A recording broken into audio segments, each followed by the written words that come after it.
Bonjour et bienvenue à Vie de foi. Cette semaine, nous passons toute une semaine en parlant de la jeunesse et en parlant directement aux jeunes.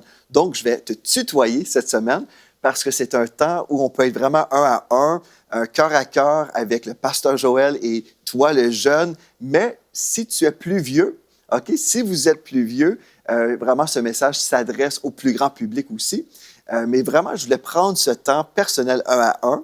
Comme j'ai mentionné hier dans l'émission précédente, en fait, c'est que j'ai passé, vendredi soir passé, avec les jeunes de notre Église. Et puis, j'ai vraiment reçu un fardeau pour la jeunesse. Donc, pas juste la jeunesse de notre Église, mais la jeunesse de la francophonie.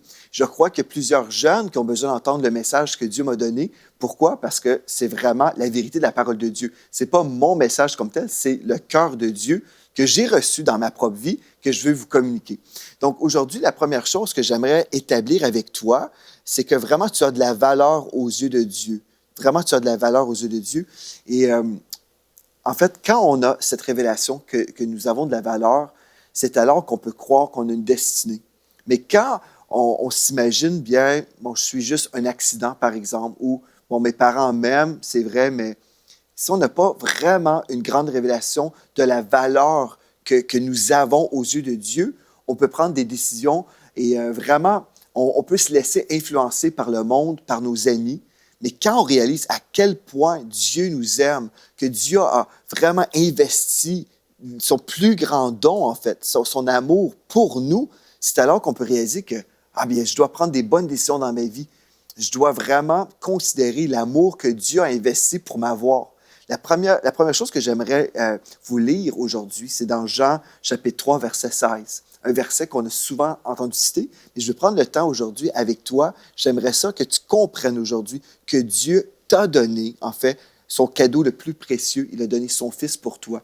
Dans Jean 3, verset 16, il est écrit « Car Dieu a tant aimé le monde. Dieu t'a tellement aimé qu'il a donné son Fils unique. Son nom, c'est Jésus. Donc, Dieu t'a tellement aimé qu'il a donné Jésus pour toi, afin que quiconque croit en lui ne périsse point, mais qu'il ait la vie éternelle. Donc, si tu crois aujourd'hui, tu ne périras jamais, mais tu vas avoir la vie éternelle. Et là, au verset 17, le texte nous dit, « Dieu, en effet, n'a pas envoyé son Fils dans le monde pour qu'il juge le monde, mais pour que le monde soit sauvé par lui. » Et une chose très importante, si je peux comprendre que je suis important et que j'ai de la valeur, bien, je comprends que Dieu a donné son Fils pour moi, par amour pour moi. Et en fait, Jésus n'a pas été envoyé dans le monde pour me juger ou pour me gronder, me dire, bon, voilà tout ce que tu fais de mauvais. Non, Jésus est venu pour me secourir du péché qui me tue, en fait. Le diable veut nous voler, nous égorger et nous détruire, mais Jésus est venu pour nous donner la vie et une vie abondante. En fait, Jésus est venu, il a paru afin de détruire les œuvres du diable. Mais si je réalise au départ, dans ma jeunesse, hey, je suis important, je suis tellement valorisé que Dieu m'a envoyé son Fils qui est mort sur la croix pour moi personnellement.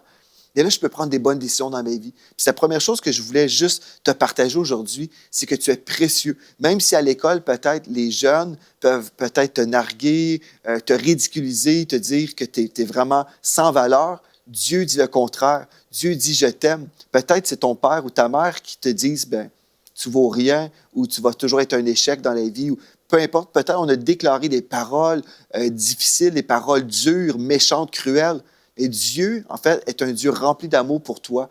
Et vraiment, il te valorise au plus haut point où il a donné son don le plus précieux, son Fils Jésus pour toi. Et c'est une chose que je voulais vraiment que tu comprennes dès le départ parce que je vais dire plusieurs choses aujourd'hui concernant ta valeur et ta réponse vis-à-vis de cette révélation-là. Dès qu'on a la révélation, Dieu m'aime, Dieu a une destinée pour ma vie, c'est alors que je vais prendre en considération mes choix aujourd'hui. Une autre chose que je veux que tu comprennes, c'est que ton Père éternel, c'est le meilleur Père. Tu sais, des fois, à l'école, on est là, on se compare avec nos amis et on dit « Ah, mon père est le plus fort. » Je ne sais pas si tu as déjà fait ça à l'école. « Mon père est le plus fort. » Bien, j'aimerais ça te dire que ton Père éternel est le plus fort. Ton Père éternel est le meilleur. Parce que des fois, ce qui se produit, on a du mal à voir Dieu comme le Dieu de la Bible. Dans le sens qu'on a du mal à vraiment saisir la bonté de Dieu parce qu'on compare le Père éternel avec notre Père charnel, notre père humain. Et des fois, on est là, on dit, bien, mon père biologique n'est pas super merveilleux, ou il ne m'a pas toujours bien traité, ou bref, on a toutes sortes de scénarios ou de situations dans la vie, et on compare notre père, et là, avec le Père céleste, et on se dit, ben, au final, peut-être Dieu est comme mon père biologique. Mais ton Père céleste surpasse tous les pères de cette terre. Vraiment, ton Père éternel est le meilleur. Et j'aimerais ça te lire un texte dans la parole de Dieu, dans le psaume 145 au verset 8. Ce texte-là nous dit, « L'Éternel est miséricordieux et compatissant. Il est rempli de compassion pour toi, lent à la colère. » Remarque, Dieu n'a pas envoyé son Fils Jésus pour venir nous gronder ou nous juger constamment, pour qu'on se sente des moins que rien. Mais non, il est venu pour nous sauver. Jésus est venu pour nous secourir, nous racheter. Et là, ce texte-là nous dit que Dieu est lent à la colère, plein de bonté. C'est ça qu'on doit comprendre. Notre Père éternel est plein de bonté. Il est bon. Il veut des bonnes choses pour toi. Il te valorise, il t'aime. L'Éternel est bon envers tous. Donc, ceci veut dire que Dieu est bon envers toi. Mais est-ce que tu vas vraiment ouvrir le cœur, la porte de ton cœur pour qu'il puisse vraiment se manifester comme étant ce bon Dieu dans ta vie? Et ce texte se poursuit en disant « Et ses compassions s'étendent sur toutes ses œuvres. » Donc, Dieu veut vraiment déverser sur ta vie ses compassions. Il veut t'entourer de sa grâce ou de sa faveur surnaturelle. Oui, en tant que jeune, tu peux commencer à vivre la faveur de Dieu. Même à l'école, tu peux commencer à avoir des percées au niveau de tes relations, dans tes amitiés. Tu peux prier que Dieu te dirige, que Dieu choisisse pour toi les meilleurs amis. On va voir ensemble aujourd'hui plusieurs choses, mais je voulais juste établir le fondement. Premièrement, Dieu t'aime, Dieu te valorise et maintenant, c'est le temps que tu te valorises toi-même. Tu as besoin de considérer en fait que tu as beaucoup de valeur aux yeux de Dieu et que ton Père charnel ou peut-être ta mère, des fois on est là, on regarde aux êtres humains qui sont là et on est déçu. Mais je veux te dire, relève la tête. Ton Père éternel ne te décevra jamais. Dieu t'aime avec un amour éternel. Il a des projets de paix pour ta vie, des projets merveilleux. Et si c'est vrai, aujourd'hui, je veux t'inviter à penser à ton avenir. Est-ce que tu veux vraiment aujourd'hui, on va prendre ce temps-là. Des fois, quand on est jeune, on a 12, 13, 14, 15 ans, on se dit, j'ai toute ma vie en avant de moi, je pourrais prendre des bonnes décisions plus tard. En ce moment, je vais m'amuser, je vais avoir du plaisir. Donc, aujourd'hui, j'aimerais ça vraiment t'encourager à penser à ton avenir.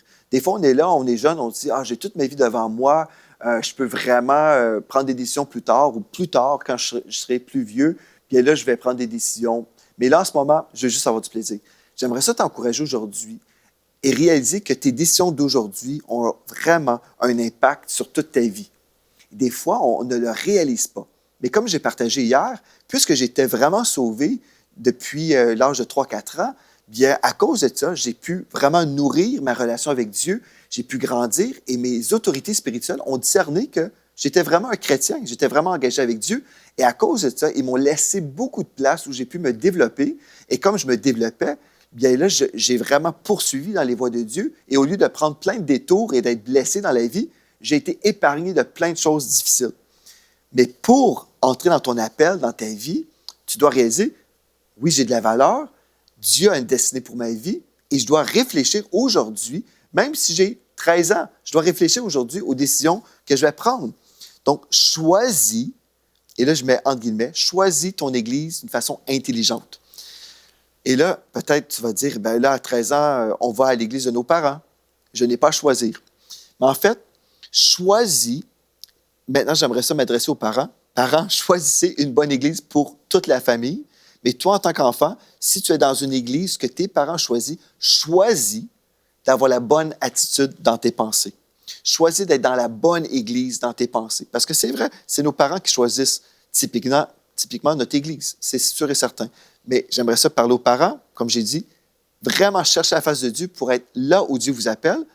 Et les enfants, c'est sûr, nous sommes, d'une certaine façon, sous l'autorité. Bien, c'est certain, nous sommes sous l'autorité de nos parents, mais nous sommes sous la direction de nos parents sur le plan spirituel. Donc, en tant que jeune, si tu as 12, 13, 14 ans, bon, tu es dans l'Église de tes parents, mais choisis d'avoir la bonne attitude pour que cette Église devienne ton Église.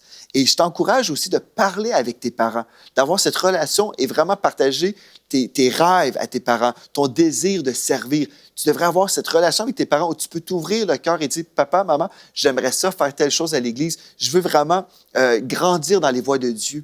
Et comme tu vas avoir cette relation avec le Seigneur, Dieu va t'aider à entrer pleinement dans ton appel, même si tu es un jeune. Dans Romains 12, verset 2, la Bible nous dit « Ne vous conformez pas au siècle présent ». Donc ça veut dire qu'on ne devrait pas se conformer à notre monde, mais on doit être transformé par le renouvellement de notre intelligence. Il y a plusieurs chrétiens, en fait, qui ne comprennent pas ce texte-là. Au lieu de vouloir se conformer au royaume de Dieu, à la mentalité du royaume, ils veulent conformer leur Église à notre monde parce qu'ils veulent être pertinents. Ils veulent être pertinents, donc ils vont changer leur façon de faire l'Église pour s'adapter au grand public. Mais en fait, l'Église n'a pas été construite pour les gens. Un culte ou une réunion d'Église est vraiment pour Dieu. Donc, si on comprend ça, on ne fait pas un culte ou une réunion pour les gens, pour plaire aux hommes. On est rassemblés ensemble pour plaire à Dieu, pour louer, adorer Dieu. Et oui, on va recevoir la parole de Dieu. Et oui, Dieu veut atteindre un public. Mais la raison première que nous sommes rassemblés, c'est pour Dieu. Donc, ce que j'aimerais te dire, si tu as l'âge aujourd'hui de choisir ta propre Église en tant que jeune, peut-être tu as 18 ans aujourd'hui, bien, j'aimerais te dire, recherche une Église qui est dans le cœur de Dieu. Plusieurs cherchent une Église cool, qui n'a pas la vision divine.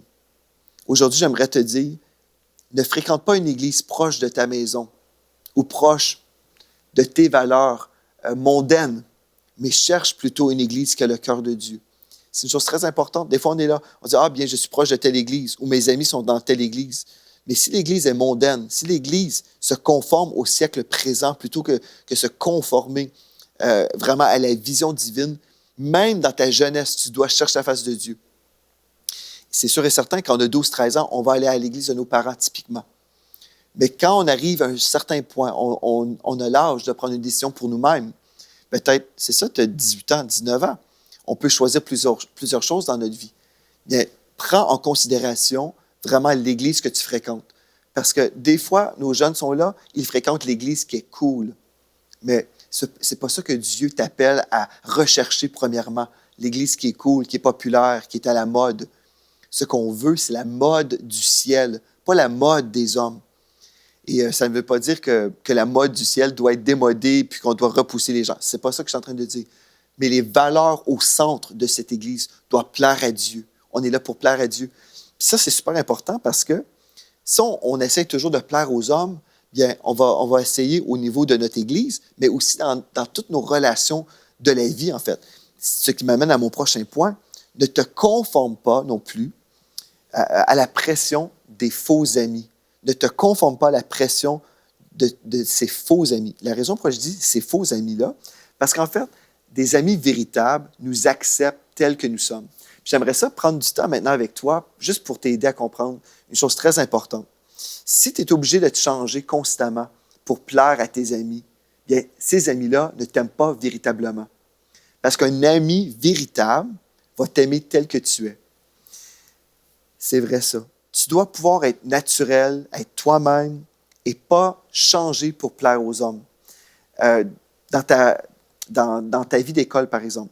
Si tu es là, tu aimerais ça porter telle sorte de vêtements, mais tu t'empêches parce que là, tu dis « Ah, mais qu'est-ce qu'ils vont dire, mes amis? » Si tu dois te conformer au niveau des valeurs, tes amis vont sortir, vont boire de l'alcool, et puis dans ton cœur, tu sais que Dieu t'appelle à vivre dans la pureté et ne pas vivre ces choses-là. Est-ce que tu vas te laisser entraîner? Est-ce que tu vas te laisser influencer par tes amis qui veulent vivre certaines choses dans le monde? Moi, ce qui m'a béni vraiment, c'est que j'ai une bonne relation avec mon épouse et mes filles, et puis nos filles nous racontent des choses. Ma plus vieille me disait qu'elle avait été dans une sortie pour encourager son amie, mais en revenant à la maison, elle me disait « Ah, j'ai tellement pas à cœur de vivre ces choses-là. Ces choses mondaines me repoussent. » Et j'étais tellement béni et heureux parce que c'est pas moi qui la forçais, ce n'est pas mon épouse Mathilde qui s'imposait aussi. C'est vraiment quelque chose dans son cœur. Mais pour y arriver, on doit se tenir debout. On doit devenir notre propre personne et ne pas être influençable et ne pas rechercher l'approbation des hommes. Je parlais justement hier avec ma fille et puis elle disait peut-être certaines personnes peuvent avoir telle opinion sur tel sujet. Et je lui disais, bien voilà ton opportunité aujourd'hui. Tu dois mourir à l'opinion des gens. On doit mourir et je veux t'encourager. Si tu veux entrer dans ta destinée, comprends que tu as de la valeur et Dieu t'aime tellement qu'il a créé une seule personne comme toi. Tu n'as pas à te changer pour plaire aux personnes. Tu dois devenir qui Dieu a inventé. Dieu a créé quelqu'un de spécial. Tu es une personne spéciale. Et tu sais, une chose que j'ai pu apprendre dans ma vie, moi, j'ai toujours voulu être moi-même. Des fois, on peut voir des prédicateurs, ils vont prêcher et on les regarde et on se dit, ah, cette personne, on dirait que c'est une personne copier-coller de son mentor spirituel. On dit, et c'est normal d'avoir une influence sur d'autres personnes et que les gens vont peut-être aussi avoir une certaine fibre qui nous ressemble. Parce que c'est normal, quand on est sous un ministère, il va y avoir une onction qui va vraiment être captée. Ça, c'est bien, c'est normal. C'est spirituellement très, très bien d'avoir l'onction du ministère sous lequel on fonctionne. Mais quand c'est un copier-coller, la personne essaie d'imiter. Ça, c'est malsain. Parce qu'en fait, si on réalise que j'ai de la valeur et Dieu a créé qui je suis, et là, si j'essaie d'être une autre personne, bien, je ne suis pas authentique, je ne suis pas moi-même et je n'ai pas la révélation que Dieu m'aime tel que je suis. Et c'est comme ça à l'école, avec vos amis, avec tes amis, tu dois vraiment être toi-même. Si tu dis, ben, si je suis moi-même, je vais perdre mes amis, bien, peut-être vaut mieux perdre ses amis que d'être une personne artificielle avec plein d'amis qui aiment une version artificielle, fausse. Mais apprends à t'aimer toi-même, apprends à être toi-même à l'école, dans tes activités, à t'affirmer, apprends vraiment à être la personne que Dieu a créée, parce que tu es une personne qui a de la valeur aux yeux de Dieu. Comme j'ai déjà expliqué, si quelqu'un aime Joel Spinks, la personne aime le vrai Joel Spinks.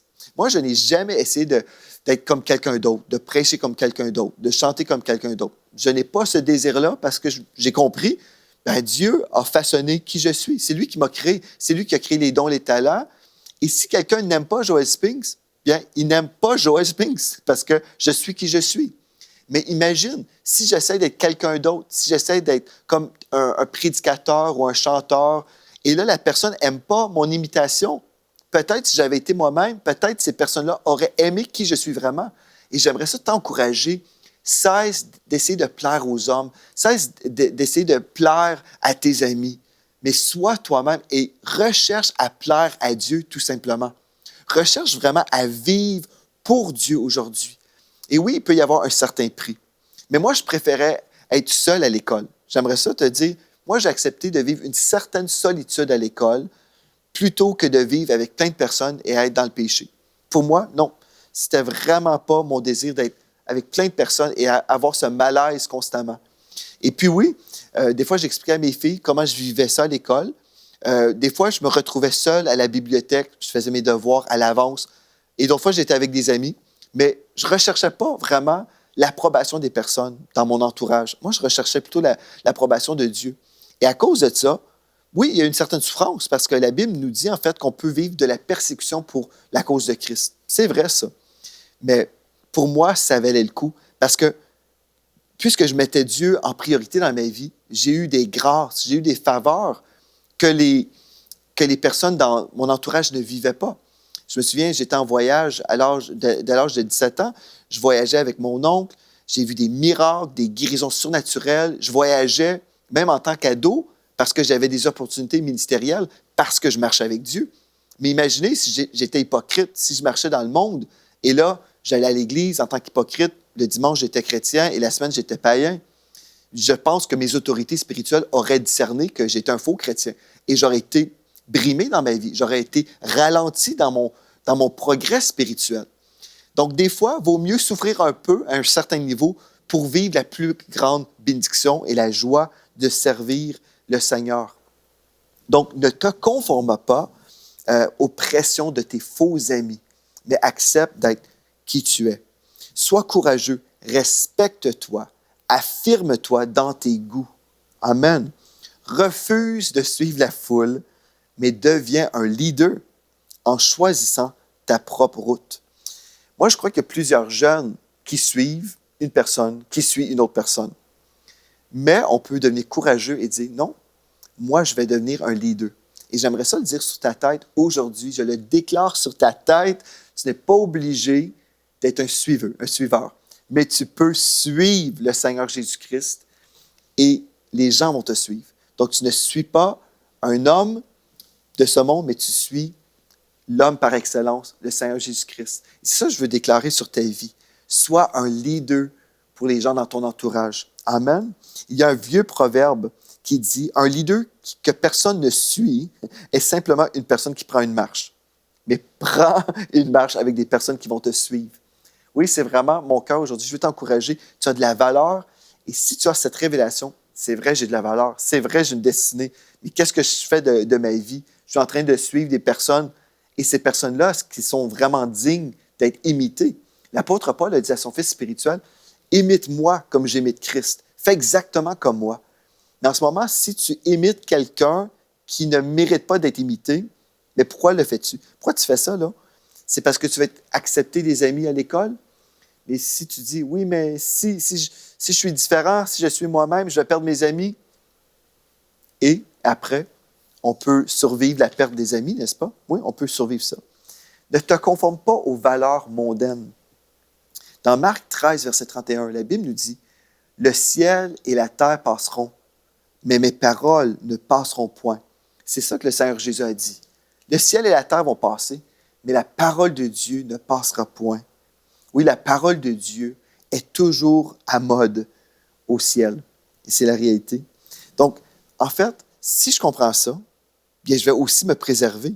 Je vais suivre le Seigneur, je vais me préserver à tous les niveaux. Je vais marcher dans la sainteté. Je vais discerner, même dans ma jeunesse, même si j'ai 15 ans, je vais à l'école, il y a un environnement spirituel qui règne à l'école aussi. Je vais prendre des bonnes décisions pour ne pas me conformer au monde. Par exemple, moi, ce que je faisais, je prenais l'autobus pour aller à l'école. Comme vous voyez dans les films, vous voyez les autobus jaunes. Et puis, mes amis européens, quand ils voient ça ici au Canada, ils disent « Ah, c'est comme dans les films. » Bien, c'est ça que je vivais. Toute ma vie, je prenais l'autobus pour me rendre à l'école. Mais il y avait toujours de la musique mondaine qui jouait. Et moi, je n'aimais pas cette musique. C'était de la musique sombre, ténébreuse. Et puis, je trouvais ça, j'aime pas ça. Donc, j'avais à l'époque un Walkman et j'écoutais de la musique. Aujourd'hui, on peut avoir de la musique sur nos téléphones. Bref, mais j'avais mon appareil et j'écoutais de la louange. Je m'entraînais aussi en lisant une revue chrétienne. Je lisais des revues, des articles sur la foi, comment on pouvait grandir spirituellement, sur nos percées, sur la victoire, sur la guérison, sur les finances. J'étais un ado, mais je me remplissais. J'écoutais de la louange et je lisais une revue en allant à l'école.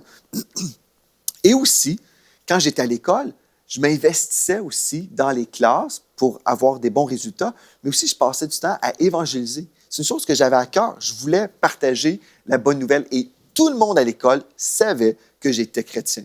Tout le monde le savait. C'était impossible que les gens ne le sachent pas. Quand vous êtes chrétien, vous êtes d'une famille chrétienne et vous allez à l'école et il n'y a personne qui connaît qui tu es, bien, ça veut dire en fait que tu as honte de l'Évangile. Mais un vrai chrétien n'a pas honte de l'Évangile. Il s'affirme et il s'affiche. Amen. Et c'est ça que Dieu t'appelle à vivre pour avoir la plus belle vie. Et si tu dis, mais je risque de souffrir. Oui, peut-être à un certain niveau, mais Dieu va te donner beaucoup plus. Et ta vie sera beaucoup plus glorieuse que si tu renies Christ. Donc, si tu réalises en fait que tu ne devrais pas te conformer aux valeurs de ce monde, mais en fait, ce que tu vas faire, tu vas te préserver. Préserver à tous les niveaux. Dans tes oreilles, la musique que tu écoutes, dans tes yeux aussi, ce que tu regardes, tu vas regarder, comme j'ai fait, des revues chrétiennes, je me suis nourri spirituellement, et tu te préserves aussi au niveau de la pureté. Tu vas te préserver sachant, je suis précieux, je ne me donnerai pas à droite et à gauche dans des relations sexuelles avec n'importe qui. Je vais me préserver pour mon épouse.